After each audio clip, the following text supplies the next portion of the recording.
All right, here we are. Here are you, and we're all here together again. This is day 156 of our daily Bible reading, chronologically through the Bible in a year.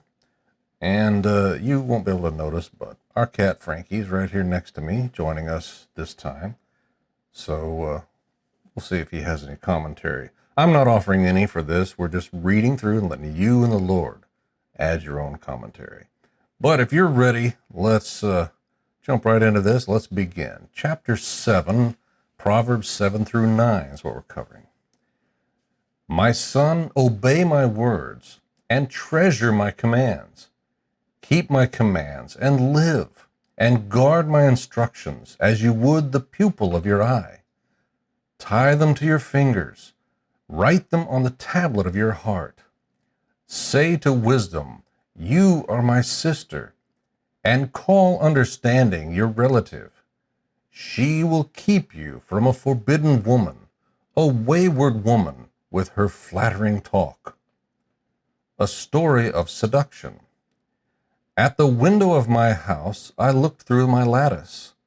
I saw among the inexperienced, I noticed among the youths, a young man lacking sense. Crossing the street near her corner, he strolled down the road to her house at twilight, in the evening, in the dark of the night. A woman came to meet him, dressed like a prostitute, having a hidden agenda. She is loud and defiant. Her feet do not stay at home. Now in the street, now in the squares, she lurks at every corner. She grabs him and kisses him. She brazenly says to him, I've made fellowship offerings. Today I've fulfilled my vows. So I came out to meet you, to search for you, and I found you. I've spread coverings on my bed, richly colored linen from Egypt. I've perfumed my bed with myrrh, aloes, and cinnamon. Come, let's drink deeply of lovemaking until morning. Let's feast on each other's love. My husband isn't home. He went on a long journey. He took a bag of silver with him and will come home at the time of the full moon. She seduces him with her persistent pleading. She lures with her flattering talk. He follows her impulsively like an ox going to the slaughter, like a deer bounding toward a trap until an arrow pierces its liver, like a bird darting into a snare. He doesn't know it will cost him his life. Now, sons, listen to me and pay attention to the words from my mouth. Don't let your heart turn aside to her ways. Don't stray onto her paths, for she has brought many down to death. Her victims are countless. Her house is the road to Sheol, descending to the chambers of death. Wisdom's appeal. Chapter 8. Doesn't wisdom call out? Doesn't understanding make her voice heard? At the heights overlooking the road, at the crossroads, she takes her stand. Beside the gates leading into the city, at the main entrance, she cries out, People, I call out to you. My cry is to the children of Adam. Learn to be shrewd, you who are inexperienced. Develop common sense, you who are foolish. Listen, for I speak of noble things, and what my lips say is right. For my mouth tells the truth, and wickedness is detestable to my lips. All the words from my mouth are righteous. None of them are deceptive or perverse. All of them are clear to the perceptive, and right to those who discover knowledge. Accept my instruction instead of silver, and knowledge rather than pure gold. For wisdom is better than jewels, and nothing desirable can equal it. I, wisdom, share a home with shrewdness, and have knowledge and discretion. To fear the Lord is to hate evil.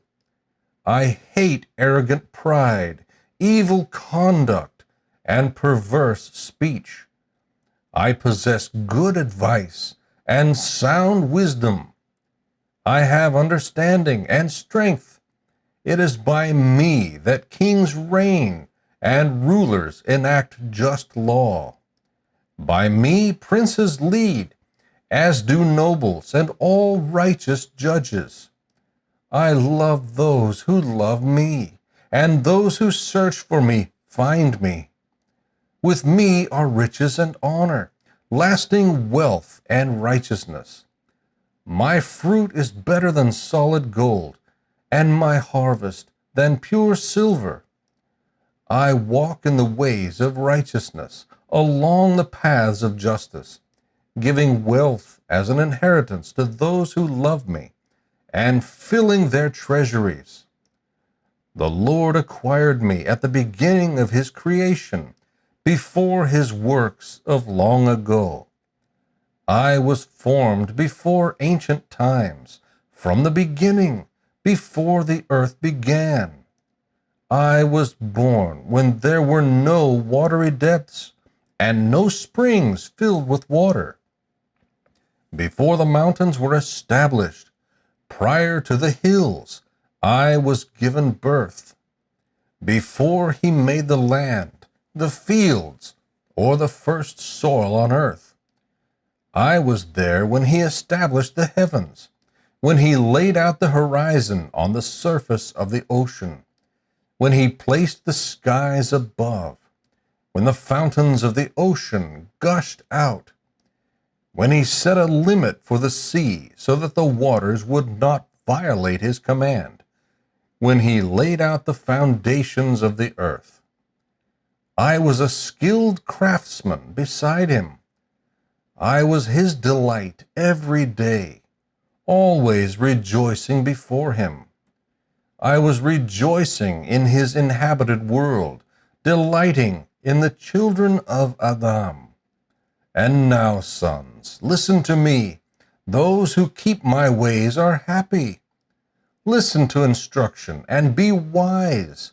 Don't ignore it. Anyone who listens to me is happy, watching at my doors every day, waiting by the posts of my doorway. For the one who finds me finds life and obtains favor from the Lord. But the one who misses me harms himself. All who hate me love death. Wisdom versus foolishness. Chapter 9. Wisdom has built her house. She has carved out her 7 pillars. She has prepared her meat. She has mixed her wine. She has also set her table. She has sent out her female servants. She calls out from the highest points of the city, "Whoever is inexperienced, enter here." To the one who lacks sense, she says, "Come, eat my bread, and drink the wine I have mixed. Leave inexperience behind, and you will live. Pursue the way of understanding. The one who corrects a mocker will bring abuse on himself. The one who rebukes the wicked will get hurt. Don't rebuke a mocker, or he will hate you. Rebuke the wise, and he will love you. Instruct the wise, and he will be wiser still.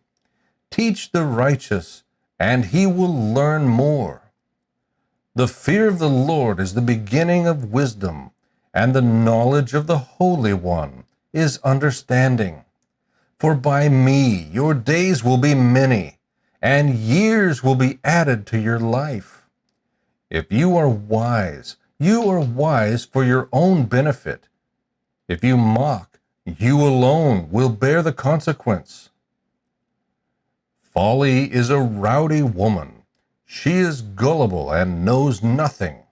She sits by the doorway of her house, on a seat at the highest point of the city, calling out to those who pass by, who go straight ahead on their paths.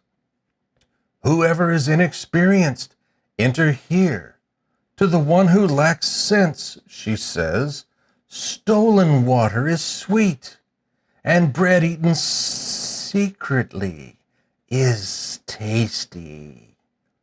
But he doesn't know that the departed spirits are there, that her guests are in the depths of Sheol. May the Lord bless the reading and study of his word.